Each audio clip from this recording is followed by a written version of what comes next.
ఇప్పుడు టోటల్‌గా 4.5 సంవత్సరం అవుతుంది జగన్ పరిపాలన. మీకు ఎలా అనిపిస్తుంది ఈ 4.5 సంవత్సరంలో? జగన్ గురించి బాగా ఉందండి ఇది. లేనోళ్ళు చాలా ఇబ్బందుల్లో ఉన్నోళ్ళు బాగుపడ్డారు.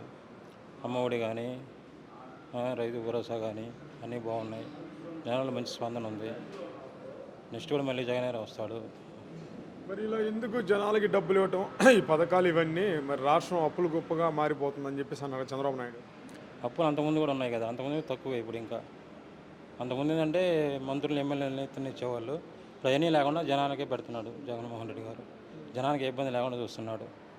నిరుపేదలు బాగా ఇబ్బందులు లేకుండా బాగున్నారు.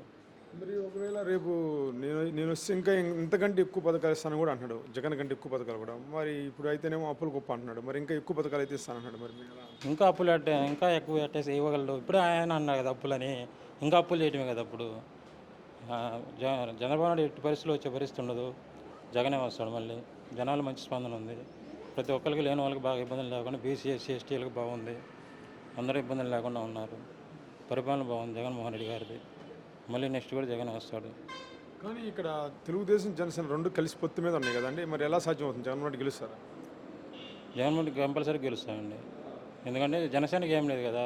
ఎక్కడ పోటీ చేసినా ఒక సీటు కూడా రాబట్ల. మన హైదరాబాద్లో కూడా ఏం లేదు. అంతకుముందు చేసినా కానీ ఏమీ లేదు కదా. అందువల్ల జగన్మోహన్ రెడ్డి గారు సీఎం అవుతాడు మళ్ళీ. కానీ ఏదైతే ఉందో గోదావరి జిల్లాలో కాపు సమాజ వర్గం చాలా బలంగా ఉంది. అక్కడి నుంచి ఈసారి జగన్మోహన్ రెడ్డికి ఎట్టి పరిస్థితుల్లో ఆ జిల్లాలో సీట్ రాని అని చెప్పేసి పవన్ కళ్యాణ్ అంటున్నాడు. వచ్చేది అక్కడి నుంచి. ఎందుకంటే ఏ కార్యక్రమం మొదలుపెట్టినా అక్కడి నుంచి మొదలు పెడుతున్నాడు జగన్మోహన్ రెడ్డి గారు. ముందు అక్కడ ఇచ్చిన తర్వాత మిగతా జిల్లాలకి చేస్తున్నాడు. అందువల్ల కంపల్సరీగా అక్కడి నుంచి కూడా బాగుంటుంది ఈసారి.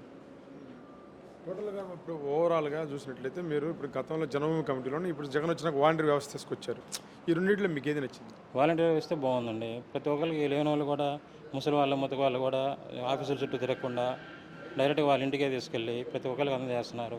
ఏ ఇబ్బందులు లేకుండా పరిపాలన బాగుంది.